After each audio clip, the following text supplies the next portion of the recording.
The first step is to fold your paper in half. So I'm going to match up my two short sides. This is thicker paper, and you want to try to find thicker paper at your home if you're doing it there. I am matching up the two short sides like this, and then I fold to make a crease. If you don't have any other plain paper at home, you can use sketchbook paper, but you want to make sure to cut these off to make a straight line. I'm going to do a box pop out, and it's going to be the width of my whole house. So however wide I make it, that's my house. So if I make it too skinny, well, I'll have a tiny house. I'm gonna fill up about this much of my paper. So I'm leaving about 1 inch at the top and bottom, and I'm drawing on the fold side, not the side that's open. Straight line, and I'm leaving about 2 inches at the top. Now I drew 2 straight vertical lines in the middle of my paper on the fold side, not on the open side. I left some space on either side. I'm trying to make it in the middle. It doesn't have to be exactly in the middle. And I need to leave some space in the front. So that's the front of my yard. On the fold and on the lines that I just drew, I'm going to cut right to the end there. Not all the way up to the top or it'll fall off. So you're cutting just to the end of your line. Now this part's important. Most people just try to open it up and pop this out, but that's not gonna work well. You need to always make your pre-folds or creases. So I'm gonna take this piece that I just cut and I'm folding it straight up and making a nice sharp crease. The best thing I can do is use a tool to make a nice sharp fold. So I can use the back of my scissors, or it's even easier just to run your pencil along the fold. Now bring it back down, you can see that's a really good fold. It's easy to move, and that'll help me when I open it up, and then it helps me pop it in the other way. And when I pop it in the other way, I want to also fold it to make sure it's easy to move. So that is the basic box pop out. Now you can see here that would be like a house, right? But I want to add a second story. So I'm going to do the same thing again right here. My second story is a little smaller. Again, it's in the middle. So I'm going to draw 2 lines right in the middle here. That's how wide I want the second story of my house. And I'm gonna cut just the top part, so I'm not cutting down here. Cut, cut, and again, the most important part, pre-fold it so that it's movable. I'm using the end of my scissors, or I can use my pencil to make a nice sharp crease. You can see it folds a lot nicer, or it moves a lot nicer now, so when I open it up, I can pop it in the other direction, close it to make sure it moves well together, and now I have a top and bottom story. This is a perfect shape to draw my house. If I want to have my door pop out also, so to have a triple decker house, I can do the same thing that I just did, but cut the piece of paper underneath also. So I would be cutting on these lines. If you really want to do that and have a lot of layers to your house, you can. Always pre-fold it. So folding it up, using your tool to make a crease, folding it back down again. When you open it up, you can see that's where it goes. It pops out the other way easily because I made that pre-fold. Boom, now I got a triple decker house. I would draw my door here, my windows. These are my rooftops, and the fronts are where my windows and doors are. So I don't get confused, I'm going to kind of outline everything. I draw while it's flat. I know this is where my roof is, so I'm going to outline kind of the area where my roof is. Now I always start with windows and doors and think about the architecture or style of my house. You can also every now and then check, just go bring it back to the pop out and check to see what you're doing. Remember, this part is the yard, but it's the view looking straight down, or the aerial view. So if I tried to draw a gate, I wouldn't draw it on this part, that's the ground. I would draw it on the background here. So let's say there's a gate here next to the house, and I'm just planning it out. I'm not coloring anything in right now.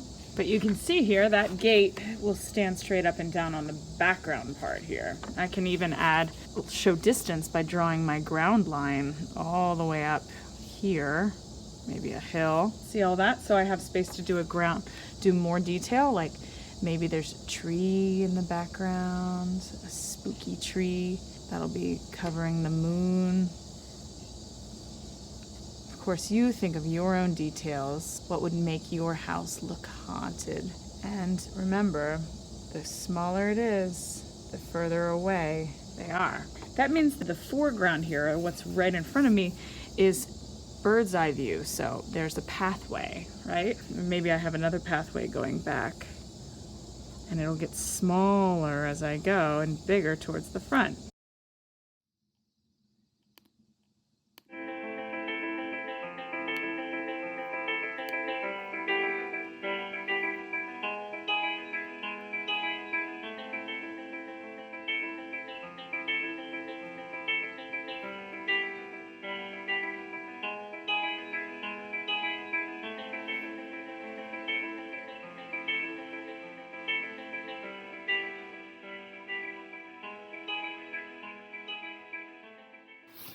I'm drawing out my shingles here with pencil, and they're staggered, so that means the next row starts in the middle of the other.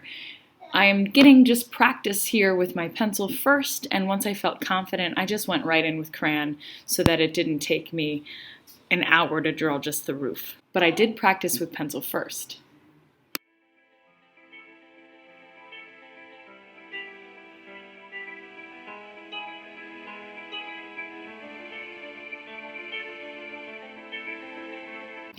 I'm always thinking about, when I color in, what I want to leave plain paper, because I'm going to be painting black paint over this and it'll sink into the plain paper. So I'm coloring in some of the shingles with black crayon, then I'm going to color some in with gray crayon, and then I'm going to leave some plain so that the paint just sinks in and I have a variety of color here. I want my roof to look a little older, so I want a variety of color. My straight lines and some details I do want to really show, which is why I'm drawing with Sharpie or a permanent marker. It won't spread underneath the watercolor paint. I'm using white crayon for the molding of my windows, or the frame that goes around my window and door.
When I'm coloring in with crayon, I actually don't fill my space in all the way solid unless I want it to be standing out completely underneath my black paint. And even in the grass, I didn't color it all in solid. I thought about the texture or how something feels. So the grass, I did little lines to make it look fuzzy. Coloring in the stone, leaving some white spaces so the black paint can sink down through. Anything I want to stand out, I colored in with crayon, like the black parts of the windows here. I want these to be darker than the regular watercolor, so I made them black crayon. But I did leave a good amount of white space in the background because I want that to be the black sky. You can use other colors other than just black, but this is a night scene and a spooky Halloween scene, so I want to make sure that a lot of it's very dark. I'm going to just get my watercolor, my black wet. I'm waking up the paint with water, and then I'm loading my brush by twirling it in kind of sideways here in the paint. I am painting from edge to edge, so you want to do this over top of a piece of messy matte paper, newspaper, because you're going to paint off the edge. Painting quickly, and I'm painting the whole thing. If your paint feels kind of sticky, then you need to add more water. So every time I go water, paint, paper, water, paint, loading it up by twirling it, paper, and it's not sticking to my crayon. Now it is covering up the Sharpie that I put down, but the Sharpie should be visible when it dries. The black won't be as dark black You can see where I colored it in pretty solid with my crayon. It's only sticking just to the small parts of the paper that I missed. You really need to add enough water in your watercolor here. So every time I dip my brush in the water first before I dip it in the paint. If your paint feels sticky or it's not moving well, then it's gonna cover up your crayon and you'll lose all your cool details that you illustrated. This is a quick process. You work fast. Again, make sure you have something underneath your work while you're painting so it doesn't go right on your table. I filled in all my space. Now I want to see, there's some areas where the water's just sitting on top. So I'm going to take my buddy, the paper towel, and I'm going to just blot up the areas that the watercolor's just sitting on top. Now here, it's right on top of the paper, so I'm just going to let that dry there. Now this can leave a really cool texture if you just blot it up randomly like this and you do not lay your paper towel down flat. That'll pick up too much color. Again, I'm not gonna be blotting up too much color in the space that I want very dark. And you can always go back over if you missed a spot and you want it to stay really dark there. If you're doing this at home, at paper at home, be careful you don't go too much in back and forth too much in one space because you could tear your paper. And I recommend thick paper. Let's try it again on my other example. Now this is gonna pop up right away. It needs to dry and then it'll become a pop-up again. For this tree, I didn't just use one color brown. I kind of used several different colors. And I actually really like the way the purple shadow looks in my other one. So I'm gonna add purple in my shadows here. My tree's glowing by the moon over here, so I'm adding yellow. I'm pressing very hard with my crayon. That's why I hold it closer to the end. But even with my purple or blue or green, I'm gonna mix black in with it. You can see I'm working fast and I'm always touching the place that I just was to move the paint around. Water, paint, paper. As you can see my ghost there, I colored in white. It's a little bright for me because I added too much white.